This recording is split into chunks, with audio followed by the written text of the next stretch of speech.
Hello, everybody, and welcome to Pinstripe Talk. I am your host, Anthony Simeone, and we will be talking about everything going on in the world of your New York Yankees. Now, obviously, it has been All-Star Week. This week has been dominated by the All-Star Game, the Home Run Derby, everything that's been going on in Cleveland. So, a little light on Yankee news because, there's no game today. I believe the next game the Yankees play is Friday.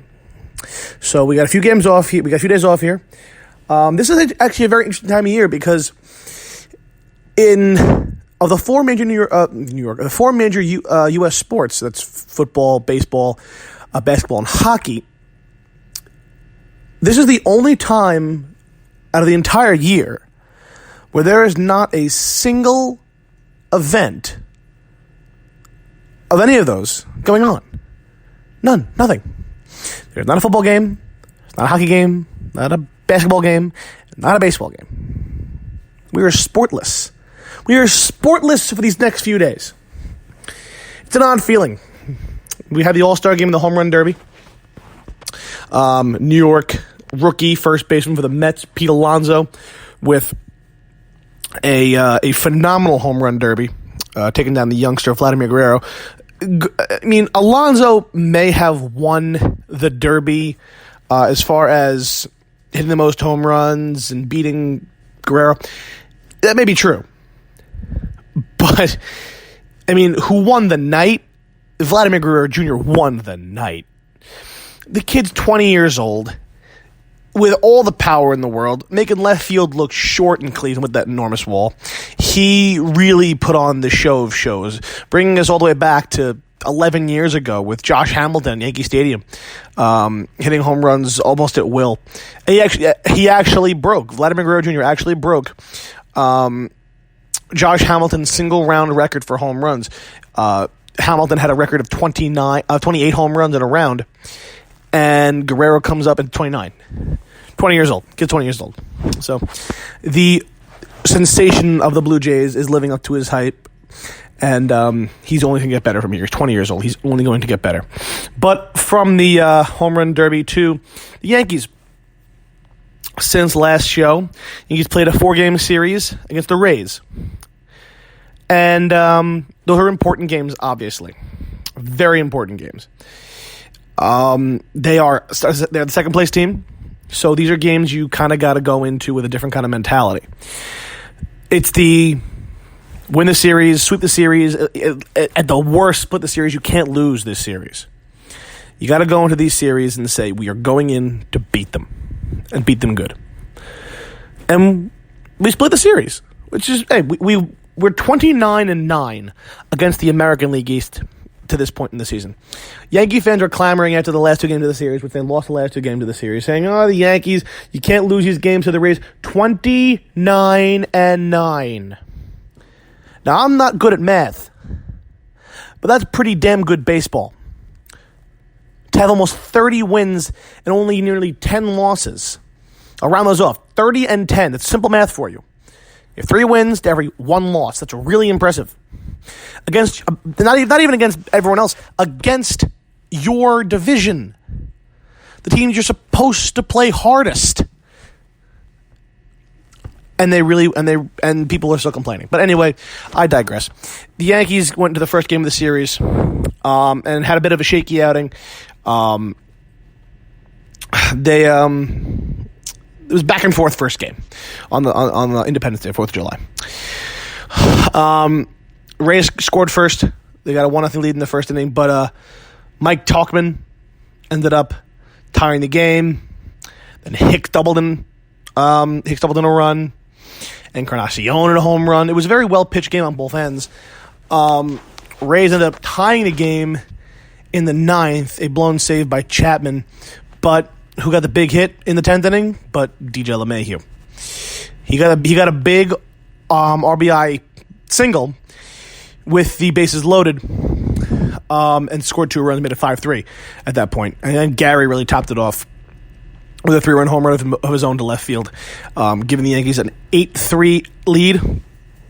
Yankees ended up actually giving up a run in the 10th, but It was all for naught for the Rays, for the Yankees won the game 8-4. No one really had a phenomenal hitting day at the plate. I mean, obviously, LeMahieu had his hit with the bases loaded. Gary had threw a home run. But everyone who had... There were only 8 hits in the game, and no one had 2 hits. So, LeMahieu, Hicks, Sanchez, Gregorius, Encarnacion, even Ford, Talkman, and Gardner. They all got hits of their own. The only guy who didn't get a hit in the game was Torres, who started. And J-Happ pitched really well. 5 1/3, 3 hits, and a run. 3 walks, so 5 strikeouts. It's a really good outing. The only guy to have a bad outing was Chapman, who, I mean, let's face it, the man has been amazing all season. Even the great Rivera had hiccups. He's allowed to have a hiccup, give up 2 runs or 3 hits. He walked 2, so it was not a typical Chapman outing, but he definitely deserved his all-star spot because he's been so phenomenal this season. So one bad outing is not going to destroy his season. But Ottavino and Canely and Britton and even Sessa and Hale pitched all fairly well. So a well-pitched ballgame overall and a nice 8-4 win for the Yankees. Now, let's just talk about for a second DJ LeMahieu. He started the All-Star game. Currently, on the season, LeMahieu is batting .336, which is tops in the American League. He's batting .012 points higher than his next closest adversaries, which are Michael Brantley and Rafael Devers. Which, hey, that could change in a week, but you think about guys who are having phenomenal seasons. He's a higher batting average than Christian Yelich.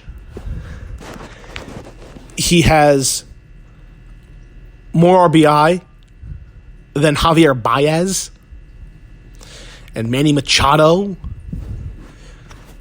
He is really becoming a fan favorite, and for all the best reasons. When the Yankees signed him, and you can go back and listen to my old shows when me and my old coach used to talk about this. When they signed LeMahieu, they were still looking at Machado. And by the way, LeMahieu has more runs scored than Alex Bregman and Matt Chapman. So some big-time names. LeMahieu was doing better than a lot of these big-time names. When the Yankees signed LeMahieu, this is how the team looked. You had Andujar at third base. You were going to play Tulowitzki at shortstop. You were going to play Torres at second base and Voit at first base. Now, if the Yankees were to go out and sign Machado at that point, they would have had Tulowitzki be a backup player. And no offense to Troy Tulowitzki, I've been a fan of his for years. I actually had the good fortune of meeting him when I was at Yankee spring training this past year, and he was a lovely human being. I couldn't say nicer things about Troy Tulowitzki. He's a really good person, from what I know. So I wish the best of him, but you got to face facts. I don't think Tulowitzki's going to be a factor on this team this season at all. He's been hurt since late April, early May. You hadn't heard a peep out of him. So, regardless, if you were to sign Machado, you would have put him at shortstop, and you would have had to deal with Didi when he came back, but Tulowitzki would have been a backup. That made sense at the time, and also you make room for Machado if you can get him. He's that kind of ball player. But the Yankees go ahead and they surprise all of us and subvert expectations that only Marvel movies can, and they went out and signed DJ LeMahieu, who has been a high average, Gold Glove winning second baseman for the Rockies, who up to that point had never really impressed outside of Coors Field. Just the numbers, that's what the numbers said. Big 6'4" second baseman. I mean, what's he going to do for the Yankees? And also, where do you play him? At this point, the Yankees had Andujar, Tulowitzki, Torres, and Voit around the infield. So I thought maybe you can play Torres at shortstop, LeMahieu could play second base, and you can make Tulowitzki the backup, which made sense. That wasn't what they were going to do. They were going to have LeMahieu play every day, but a different spot every day. So he'd play first base, he'd play second base, he'd play third base, he'd rest a guy. He'd rest a guy every day. I mean, you can't call it good fortune that Miguel Andujar had shoulder surgery and is going to be out for the entire season, but I guess the good fortune of that is that you needed to play a guy every day. And you had your guy. You had LeMahieu. And I'm not going to go out and say that LeMahieu just Wally pipped Andujar, because I think Andujar is a phenomenal hitter. His defense is but he's a phenomenal hitter, and I think he has a real future with this team. Hopefully. I mean, if they trade him for Max Scherzer or something, might be a little different, but I don't see that happening. But he filled in at third base when Andujar went down, and he's also played second base. He's also played first base. He's been what they wanted him to be, but he's starting every day, and he's arguably the MVP of the American League. I mean, if a man named Trout didn't exist, it would be obvious who the MVP is. I mean, because Trout's here, it's probably Trout, but still. He's been remarkable. Betting well over 400 with the bases loaded. Well over 400. Let alone, I mean, not with the bases loaded, but with runners in scoring position. He has 12 home runs. Close to his career high in home runs. I mean, it's truly been an honor to watch this man play baseball all season. I mean, and he's only 30. We signed him for 2 years. If somehow, some way this ever reaches Brian Cashman, please do everything in your power to extend him. Make sure he is a Yankee for the foreseeable future. This man has a job on this team. He's done it very well. He's 12 home runs. His career high is 15. His career high in RBIs is 66. He has 63 this year. He's batting 336. 336. That's remarkable. When can any Yankee fan remember? I remember going to games in like 2012, 11. And look at the averages. You'd see the lineup. It would be like Posada behind. In 2011 it was Martin, but anyway, Russell Martin behind the plate, Teixeira at first, Cano at second, Jeter at short, Alex at third. The outfield would be guys like Granderson and Swisher and Gardner.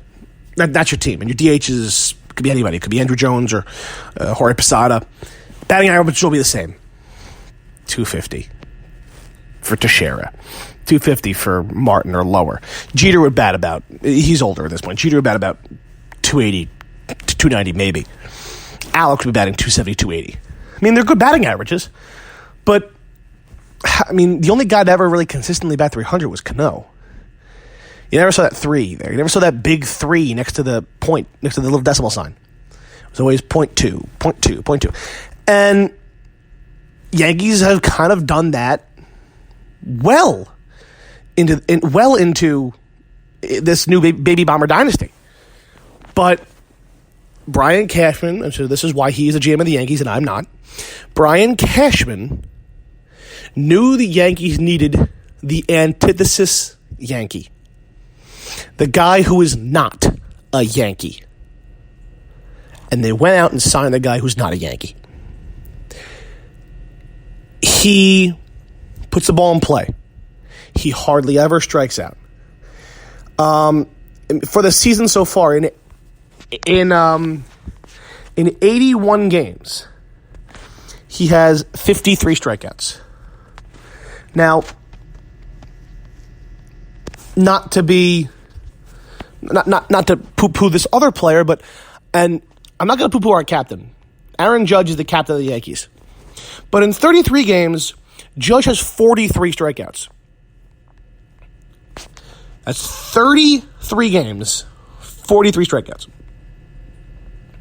LeMahieu has 10 more strikeouts and has played in